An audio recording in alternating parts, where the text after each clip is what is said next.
Bom, aqui já estamos no outro ciclo, no capítulo 8, que vai a abertura do 7º selo, que houve um silêncio no céu por meia hora, é meia hora profética, né? E aí ele vai dizer que viu 7 anjos que estavam diante de Deus e foram-lhe dadas 7 trombetas. Podemos ver que essas 7 trombetas, nos outros capítulos anteriores, elas já foram tocadas. Por isso que Apocalipse está em ciclo. Aqui começa-se um novo ciclo. Ele vai começar dando novos detalhes. Então vai falar das mesmas coisas com outra ótica. Entenderam? Então aqui ele vai começar a falar de novo sobre as trombetas. E ele vai dizer: e veio outro anjo e pôs-se junto ao altar, tendo um incensário de ouro, e foi-lhe dado muito incenso para o pôr com as orações de todos os santos sobre o altar de ouro que está diante do trono. E a fumaça do incenso subiu com as orações dos santos, desde a mão do anjo até diante de Deus. Ou seja, o povo de Deus estará aqui orando incessantemente. E essas orações está simbolizada aqui como um incenso chegando até o Senhor. Os anjos estarão recolhendo as nossas orações e levando até, o Senhor para que ele sinta esse aroma suave e venha com a sua intervenção para nos dar o livramento. Isso aqui está dentro da grande tribulação. Então acontece já agora o dia do Senhor. Em Apocalipse 7, já havia sido dada a ordem para não danificar a terra, enquanto os 144.000, o povo de Deus, não fosse selado. Aí acontece, aí em diante, a ira do Senhor, o dia da ira sobre os ímpios. Aí vem Apocalipse 8, e o anjo tomou o incensário e o encheu do fogo do altar e o lançou sobre a terra. E houve depois vozes e trovões e relâmpagos e terremotos, que é o início da ira já sendo imposta, sobre a terra. E o versículo 6 vai dizer: e os 7 anjos que tinham as 7 trombetas prepararam-se para tocá-las, porque é a 7ª trombeta que tem o momento do arrebatamento. Então aqui ainda vai acontecer todas as trombetas anteriores, de todos os males que acontecerão na grande tribulação. Aí nós temos orientações do apóstolo Paulo, que vai dizer que a gente tome cuidado para que ninguém nos engane dizendo que nós não passaremos pela grande tribulação. Veja que interessante. Ele está dizendo em 2 Tessalonicenses capítulo 2, a partir do 1, assim: ora, irmãos, rogamo-vos pela vinda de nosso Senhor Jesus Cristo e pela nossa reunião com Ele, que é a volta de Jesus e o arrebatamento. Correto? E ele está dizendo, olha, que vocês não movam o seu pensamento facilmente, não mude de ideia, não mude de pensamento facilmente, porque vocês já sabem que a volta de Jesus não acontecerá sem que antes apareça o anticristo. Nem que alguém venha falar com vocês aqui, que seja por espírito, que seja por carta dizendo que fui eu que escrevi essa carta, que seja por palavra, uma pregação dizendo sobre isso. Não, vocês não mudem o pensamento de vocês, porque eu já disse a vocês como será. Aí ele dizendo aqui, como se alguém estivesse dizendo que o dia do Senhor está perto. Esse perto aqui, no original, é a palavra querendo dizer iminente. Então ele está dizendo aqui, vocês não se perturbem por nada disso que alguém disser. Se mantenham firmes naquilo que eu falei. Porque a vinda de Cristo não é iminente. Tem coisas para acontecer. É isso que ele está dizendo aqui. E aí no versículo 3 ele diz: ninguém de maneira alguma vos engane. Porque não será assim. Não será assim o quê? A volta de Jesus e o arrebatamento não será antes que a apostasia e o filho da perdição se manifeste. Então não será iminente. Por quê? Porque precisa que a apostasia apareça e que o filho da perdição se manifeste. Entendeu? Então, isso ele está dizendo, a grande tribulação, o qual será imposta pelo filho da perdição, ela tem que acontecer com a igreja presente, para que depois aconteça a ressurreição dos mortos e o arrebatamento. E aí ele diz, o qual se opõe e se levanta contra tudo que se chama Deus, ou se adora. É este que tem que aparecer antes de Jesus Cristo abrir o céu e voltar à terra. Primeiro o anticristo vem, como está de acordo com Apocalipse 20, versículo 4, né, que lemos no outro vídeo, e assim é. Então, precisamos estar atentos. Não se deixe enganar para as informações que o pré-tribulacionismo diz que você não passará pela grande tribulação. Se prepare para viver momentos difíceis se você estiver na geração do fim. A grande tribulação na Bíblia, né? Em grego, ela chama klipsis, que é ato de prensar, imprensar, pressão, opressão, aflição, tribulação, angústias, dilemas, né? Ela aparece 37 vezes aplicadas em relação à igreja de Jesus, né? Estando aqui na terra, né? Aos cristãos, né? No Novo Testamento. Então, aqui está apontando que ela é um ato de prensar. E a palavra grega para perseverança, que é traduzida também como paciência, ela é upomone, que significa estar firme debaixo de pressão. Permanecer firme debaixo de pressão, como está ali.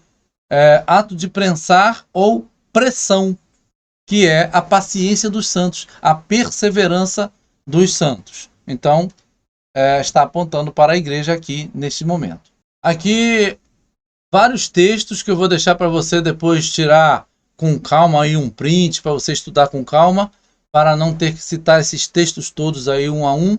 Você depois calmamente vai estar estudando para você ter essa informação, que aponta sobre a palavra tribulação na palavra do Senhor. É aqui tudo no Novo Testamento. Aqui, mais uma vez, né, falando sobre as 37 citações sobre tribulação. Depois você dá uma olhadinha nesses textos aí. Jesus sempre se referiu aos seus discípulos como que eles passariam pela tribulação na vida deles. E que a grande tribulação, então, estaria nos discípulos, tendo um apontamento de que a igreja, que começa com os discípulos, também passaria por isso durante todo o seu tempo e muito mais ainda na grande tribulação, né? Como aqui João 16:1, e aí ele vai até o versículo 4, dizendo que serão expulsos das sinagogas, vão matar os discípulos e vão pensar que estarão fazendo um serviço a Deus. Isso vão fazer porque não conhecem a Jesus, quem fizer isso. E ele está dizendo, olha, quando chegar essa hora, vocês se lembram que eu já tinha dito isso para vocês. Eu não vos disse isso antes. E ele disse, e eu não vos disse isto desde o princípio porque estava convosco. Eu estou falando agora porque eu já estou indo. E vou deixar vocês preparados. E isso também serve para nós. Aqui eu estou deixando essas informações porque muitos vão dizer que a igreja não aparece após Apocalipse 4. Realmente a palavra igreja em si não aparece, só que nós sabemos que várias vezes, por outras palavras, a igreja do Senhor ela é identificada como santos, como servos, como eleitos, como irmãos, né? Isso tudo está falando da igreja. Então, ali, após o capítulo 4, está simbolizando a palavra igreja com outras palavras. E não significa dizer que não é a igreja. Isso aí realmente é né? Então, quando alguém disser que o servo estará com o Senhor, ali não é a igreja? Né? Quando diz que os eleitos receberão a vida eterna, ali não é a igreja? Claro que é. Então, precisamos entender que quando fala de santos sendo martirizados, também é a igreja. Não podemos colocar isso só para coisas boas, mas para todas as coisas, boas e ruins, tal como o apóstolo Paulo falou. Posso todas as coisas naquele que me fortalece. Eu posso passar coisas boas e posso passar coisas ruins, porque Deus me fortalece em todas elas. Então aqui vemos que até também acontece isso com a palavra anticristo. Ele também é chamado de chifre pequeno, rei da Síria, conselheiro de Belial, filho da perdição, homem vil, besta, né? Rei da Babilônia. Então isso acontece também com o povo de Deus. É chamado de diversas formas, simbolizando o mesmo povo. Entenderam?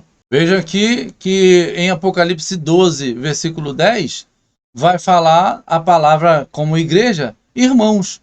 Então ele diz, ó, e ouvi uma grande voz no céu que dizia, agora é chegada a salvação, e a força e o reino de nosso Deus, e o poder do seu Cristo, porque já o acusador de nossos irmãos, ou seja, o acusador da igreja, é derrubado, o qual diante de nosso Deus os acusava de dia e de noite. Quem que é acusado de dia e de noite diante de Deus? A igreja.